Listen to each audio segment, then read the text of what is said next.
Okay, hi everyone. I'm Melissa Bourbon from Writer Spark, and we are here with a writing craft chat with Ellen Byron. Welcome. Hi. So I am so impressed, first of all, with all of the things that you have done and all of your series. So you're an Agatha Award winner, a Yes. Lefty Award winner, and you have 2 series and a third one coming out Yes. Uh-huh. this month. Yes, actually tomorrow. It launches tomorrow, June Oh, 7th. And also the Cajun Country Mysteries, unfortunately, they came to an end, but I'm hoping to do a kind of not really a spin-off, but another series set in Pelican that at least some of those other characters can visit. that you would do that indie, or are you going to do that? No, my goal right now is I'm talking to the original publisher, Crooked Lane, and then if it doesn't work out, I might go wide and or maybe go indie. I don't know. We'll see. Mm-hmm. It also depends where what's going on with these other two series, so I won't know about that for a while. Yeah. So Yeah. Okay. Cool. okay. So you are an award-winning playwright, and I love Mhm. this, a non-award-winning TV writer of comedies like Wings. I remember that so Oh, well. thank you. Just Shoot Me and The Fairly Odd Parents. We loved The Fairly Odd Parents in my house when my kids were littler. Oh, that's great. 200 articles or more for national Mhm. magazines, and then working for Martha Stewart. That's crazy. Let's hear the Martha Stewart. Well, I actually worked for her when I was straight out of college, and she was just transitioning. She had been actually a stockbroker, believe it or not. She was one of the first women stockbrokers, and she used her money to start her catering business. And in the early '80s, I was a cater waiter for her. And they were taking all these pictures and wasn't paying attention. And then all of a sudden, one day, this copy of Entertaining arrives at my door with a thank you note, and there I was, holding a tray of hors d'oeuvres next to Martha and a picture. And then there are a couple of little pictures of me inside that, you'd have to know me to see. And suddenly there was a juggernaut for Martha. And I haven't talked to her in a long time, but I interviewed her once in like the 90s I did My First Job column for Glamour magazine. And I love Martha. That was really when she was just becoming like the national personality she is now, even though the books had put her on the map. But it was like that transition to just mega Martha. And but she could tell me what happened to a lot of the people I worked with because it was the '80s and AIDS in New York, and so we lost a bunch of people, and it was just great. And I knew her siblings. And sadly, two of them have passed away since then, for younger than they should have, and for kind of sad reasons. But I learned a lot from Martha, and I actually, every so often I put it to use, like especially in the Catering Hall series, which is I write under the name Maria DeRico. My character in the first book, Here Comes the Body, she does an off-site event, and I was like, okay, how do we do that? And I literally, went through my bank of memories in my head to remember how we transported from Martha's house on that famous house on Turkey Hill Road, Mm-hmm. and transported from, we go there and we do all the prep, and then we'd have to like box it and then, go down. And some of us were in the van and others just took the train and met up at if the event was in the city, at the, wherever the event was. Mm-hmm. So it's come in handy, and I've thought, okay, I've written a couple of blog posts like MD, what would Martha do? Like appetizers, we would take these little red potatoes, those new potatoes, and we slice them in half and cut the bottom so they were a little standing. And then you scoop them out and you put stuff in them. So I've used that for, I've used a couple of the things I learned from her that she was kind of the first person to do in a big public way, and some of the recipes I've had to include in my books. How fun. You've had Yeah, so many cool experiences. And I then really have. yeah, and I see all of your writing workshops that you do, adding humor and Yeah. outlining and setting. So we could talk about anything, Uh, but we'll have to have you back. But okay. what I want to talk about today is Mhm. your experience in the writer's room, which I think sounds so fascinating. And then how you bring that into your fiction writing, how we can make connections and helping aspiring writers who might be watching and writers of any stage who might be watching and can get some tricks. I think one of the most important things I learned, there are a couple of things I learned. A couple of them I learned the hard way. One of them learned was to never present a problem without a possible solution. Hmm. Because if you're in the writer's room, they don't need to hear what's wrong unless you've got a way to fix it. Now, you may not have the right way, but if you present, a possibility that can like lead to other possibilities or get people thinking. And I bring this up like in terms of when you're getting notes from a developmental editor or your traditional published editor, because you get all those notes and there are things you may not agree with. But it may be that the note is right. You just have to find the solution to the note. And that's another thing I learned in the writer's room, is that sometimes I worked with showrunners who would take like an executive's, the executive on the show, the network or the studio's executive note literally, and because they wanted to please them. But the thing is, if the show doesn't work, that executive isn't saying, "Oh well, they tried, they took my note. It's all on you." So the thing is, you have to find a way to take the note that addresses the meat of the note, but doesn't necessarily, tear apart a script, which happened on several shows I worked on, and was like, so, and then you're back to square one, because a lot of times, it just is a disaster. So I remember when I had a writing partner for TV for most of it, not all of it, but we were doing a pilot for NBC, and the executive, we were working with David Nevins, who I absolutely adored. And he runs Showtime and more than that now. And he was a great executive. And he said, "I love your pilot. I just have a note. We won't be here long." And he gave us a note. And I thought, oh no, that note he gave us, to address it, we would have to throw out the entire second act. So I thought for a minute, and instead of going to, "Yes, David, yes, we'll take your note," I said, "Okay, we hear you, but here's the deal. We can take that note. The problem is we'll have to throw out the second act. And you said you really like everything." And he was like, "Well, no, I don't want to do that." I said, "Okay, well then let's look at, and we just started talking.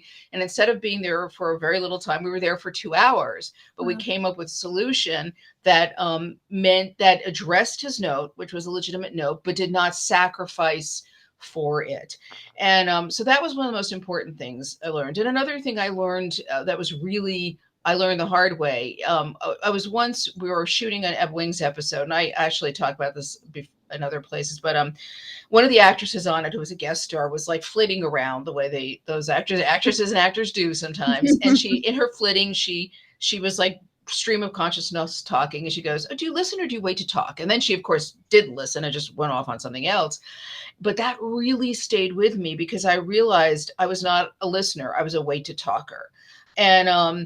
And it was detrimental to my contributing in the writer's room. And it's proved to be, and I think it's detrimental in general. If you're not listening, you're not open to experiences or to hearing the other person's. If you're just waiting to talk, you're just blocking out so much. And I think also people get annoyed, because you've been in those conversations where someone's just talking at you. Yeah. So I feel like that's really applicable. It was applicable in the room. It's applicable to my writing. It's applicable in life. And it's hard, because in a room, especially, I came up in the 90s. And the 90s, I always joke that if I wrote an autobiography or memoir, it would be called "They Have Their Woman, My Life in TV," because I can't tell you the amount of times, I'd say to an agent, "Hey, this so-and-so is staffing." And they go, "Well, they have their woman." So because they would have like a token woman or two on staff. And so you'd be on these staffs that had literally a dozen guys, these huge staffs, and, you're competing to be heard. And I also said, "Look, when we first started working, and you're in a room with 12 guys, and the energy is very different." I said, "At first they heard their girlfriends, then they heard their wives. When they started hearing their mothers, we stopped working." And because comedy is much more ageist than drama. I mean, I see obituaries for guys who are 70 years old, and I say guys, 70 years old, and said he was working on such and such show. I'm like, wow, good for him. So that was interesting. Oh my gosh, yeah. So That's crazy. Yeah, yeah. that's an interesting point about comedy being ageist, because there are so many expressions and things that, Gen X's and Gen Z's and all these Yes. Gen people say that are like, wait, what does that mean? Well, the thing is, and this is the reason, is there's some legitimacy to what it is you have to keep your humor topical, your sense of humor, because humor does what was funny. And I talk about this in my workshops. I show this crazy, weird picture that we all go, Well, it was from a guy in vaudeville 100 years ago. So they were like, oh, that's hilarious. Mhm. Humor changes. And I always give the example, Preston Sturges writes fabulous, funny dialogue for the 1940s. He has a great line that I quote all the time that I love because it's one of my favorite lines, where it's in the Lady Eve, and Henry Fonda walks into the cruise ship, dining room or something, and Barbara Stanwyck looks at him, says, "Every Jane in the room has given him the thermometer." Oh my God, that is such a brilliant line. But to say it now, you go, "Oh, so you must be writing a set in the 40s." Yeah, yeah. So there is some legitimacy to humor because it really, if you look at humor through the different, decades, it absolutely changes. But then it is on us to keep our sense of humor current. And I've met writers who are 30s, who are, 30 and old farts, and writers who are 65 and have kept their humor current and could work on a show right now. So, that's, and one thing another, tip I learned in the writer's room, and then is you try to avoid reference jokes. And some series like Murphy Brown and stuff, they lived on reference jokes. Well, the problem with that is they date. And Yeah. so, Murphy Brown, as far as I know, didn't really do very well in syndication because, you're referencing people in like there a Bob Dole joke, Yeah, yeah. was hit it out of the park in Topical at the 19 moment, yeah. in 88 or something. But now people are going, who?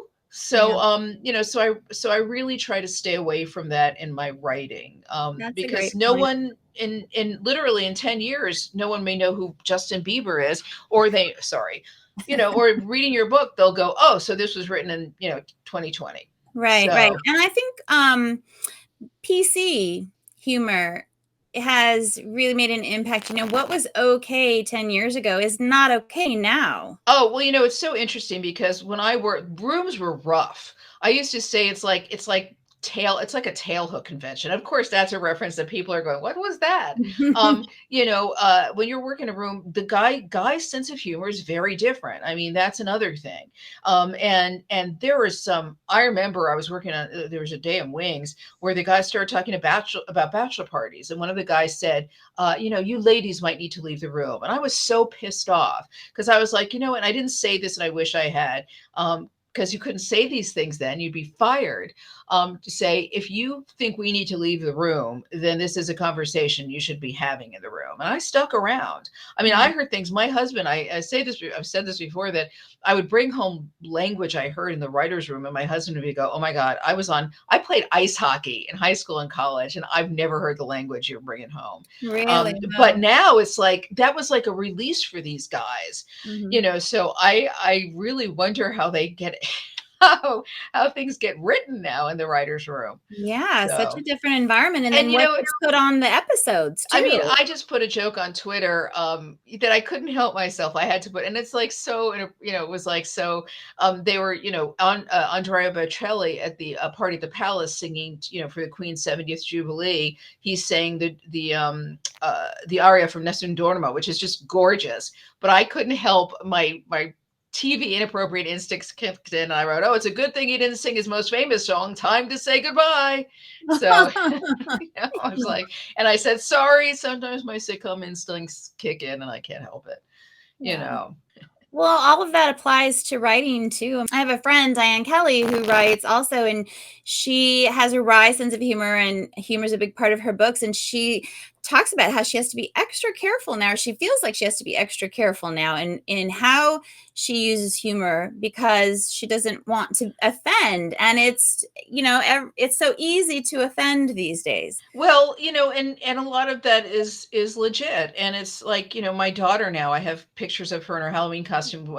And she, for camp one day when they were honoring artists, she was dressed as Frida Kahlo. And I was like, oh, it's so cute. She goes, Mom, that's cultural appropriation. Yeah. And I got, on my first new book, Vintage Cookbook Bayou Book Thief, I got diversity and inclusion notes, diversity, equity, and inclusion. And I'd never gotten those before. And it was a bit of a wake up call, because I consider myself, I'm very progressive. And it was like, oh, but it was really, really helpful. And I've kept it in mind when I was writing the second book, which will be out next year, called Wined and Dined in New Orleans. And I didn't get any of those notes.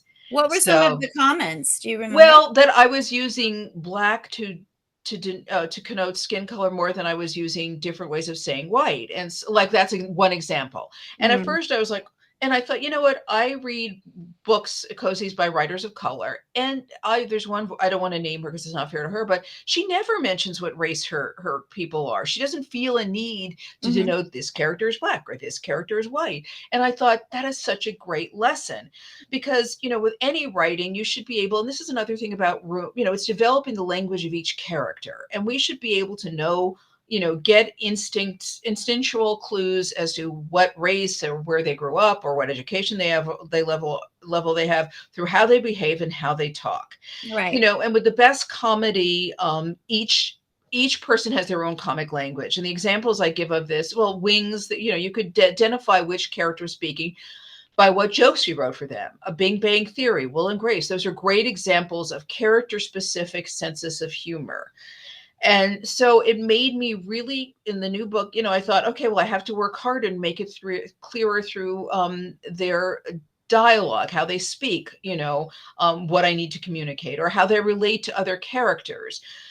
So it's a really great writing lesson. And there was only one time that I said, please keep the reference to skin color here in terms of a person of color, because I said, and I said, put a little picture of it. He said, he's supposed to look like Jesse Williams, who's like this incredibly gorgeous actor. Mhm. So I put a picture of him there and said, and they were like, okay.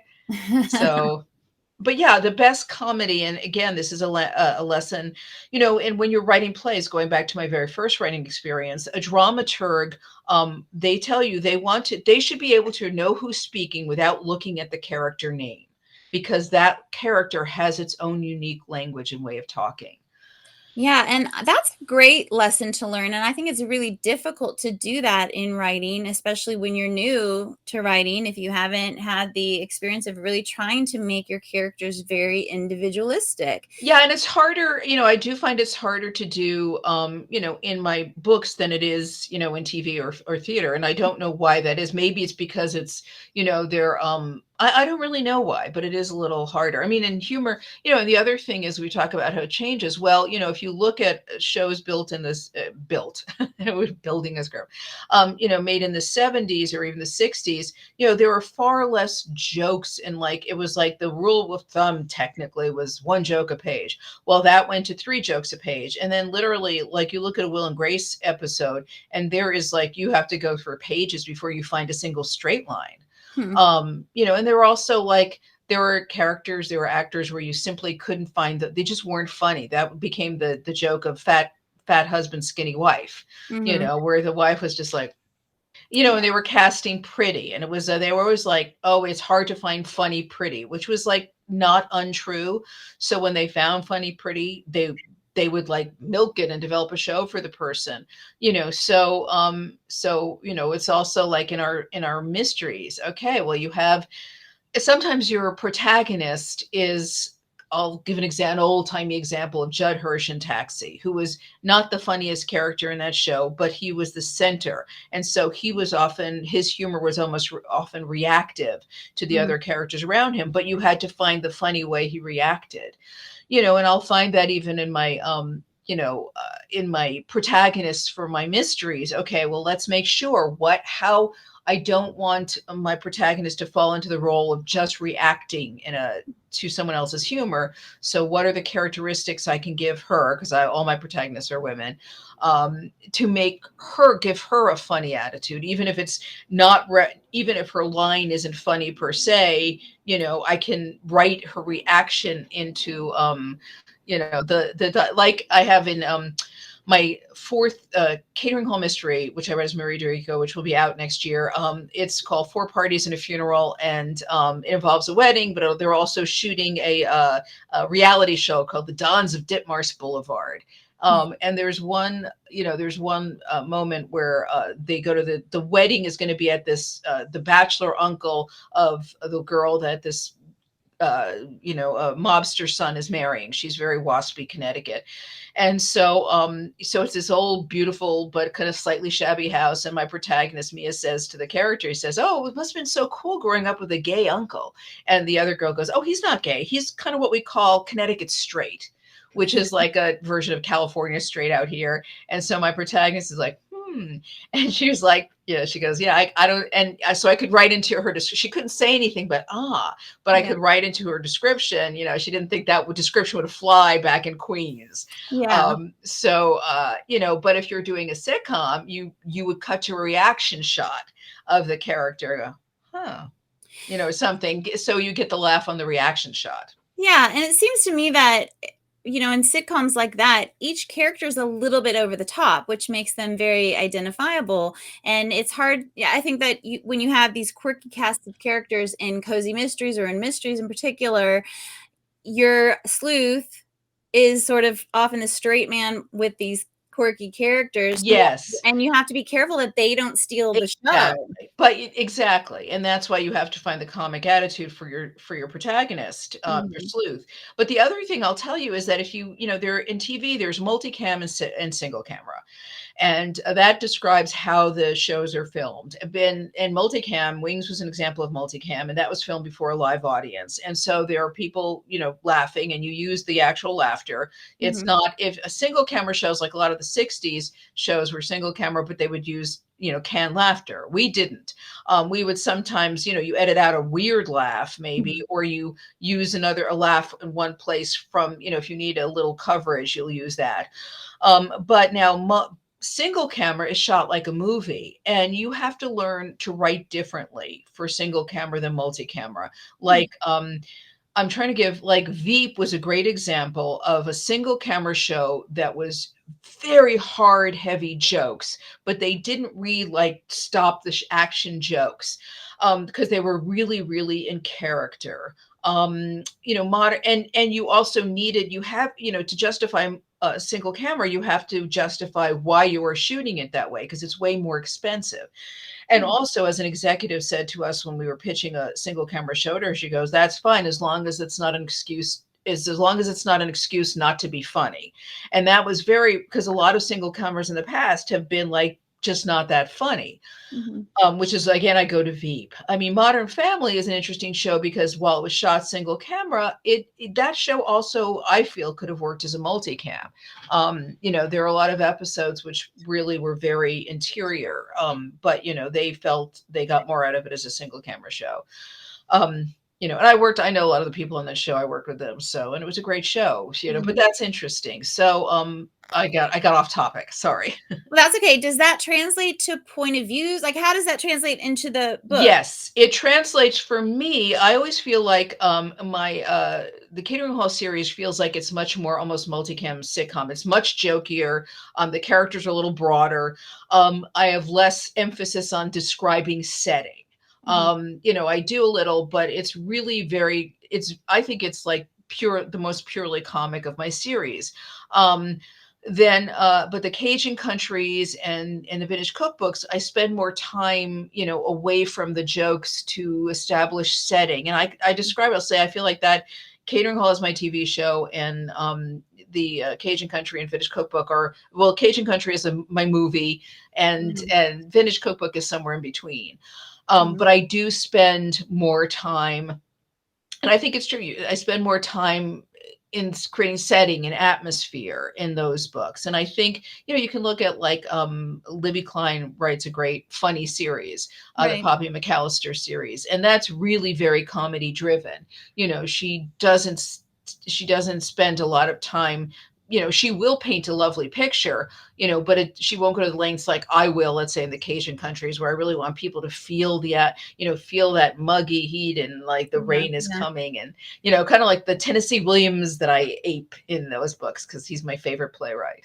And that's not at all, I love Libby's series. It's a compliment to her. So it's interesting. I think if you are a reader, we're all readers, you can read a series that's considered a comic series and look at the balance of humor to setting, description, and see where the balance is and where it falls. So interesting. What a creative and interesting life you have led with all of these different pathways. So do you miss working with film and plays and all You know that? what? I don't miss theater as much as I used to. And TV, I don't miss the hours, because especially when you're working on a multicam show, Oh, the hours are brutal because you've got so many trains running. You've got like unless in 1 week when you're in production, you are working on the script that is in production. So you have to go to rehearsals and rewrite. You are breaking the story for a script that is going to go into production. You are working on a script that's going to be going into production next. So you have the draft of it, Mhm. and then there's post production. So you're doing the editing on the and with when you're in production, there are all these other things the showrunners have to do, and a good showrunner will designate because they've hired a staff they trust, and Mhm. other showrunners will not because they don't trust they feel like they need to have micromanage, and you're Mhm. there all hours every day. So I don't miss that, but I would love the one thing I never did was work staff on a light hour drama, and so I Mhm. would love to do that, and I'd love to see one of my shows go to one of my book series go to No, wouldn't that be great? so we'll see. I so far that hasn't happened. Okay, so we're gonna wrap up. I want to thank you so much for being here. But before we go, can you like condense some of what you were talking about into maybe like 3 tips for Okay, I'm going to give you the writers? first tip is the easiest tip, and I tell this all the time. Put the funny word at the end of the sentence. Okay, if you have the word, I always give the example. The word, whatever the word is, snugly. That's a word that I used in a joke once. So if you bury the word snugly, you'll lose the joke. End on the joke. End on the funny word. Watch out for reference jokes. Try not to use them because they will date even using Facebook, because Facebook may not be around in 5 years. So watch out for references that dates your material. And play with status. Status is something I like to tell people about. Because, for example, I'll give you a very quick example. Frasier, the most high status person on that show was the dad who sat in that rickety old chair that had duct tape covering it up, and his sons were well educated and well spoken, but he called them on their crap, and Yeah, so yeah. he was the most so So he like had a the low hierarchy. Yeah. he didn't have the high status job of being a radio host, so he was not technically as high status, but that's what made him funny. So play with status. Like a high status person who's constantly put down by someone who's technically lower status, there's a lot of room for humor there. Oh, that's such an interesting point. I've never really noticed or thought about it in that way. So thank you for that. And actually, I have a novella I've just written for a project, and I have 2 references, and I was debating, should I leave them in or should I not? And now for sure I'm taking them out. Oh, okay. Oh, my So work is done. yes, yes. Thank you so much for being here, Ellen. You hang around for just a second. Thank you so much for being here and for these awesome tips. I Well, really thank you for appreciate it. having me. Bye, everyone. Bye.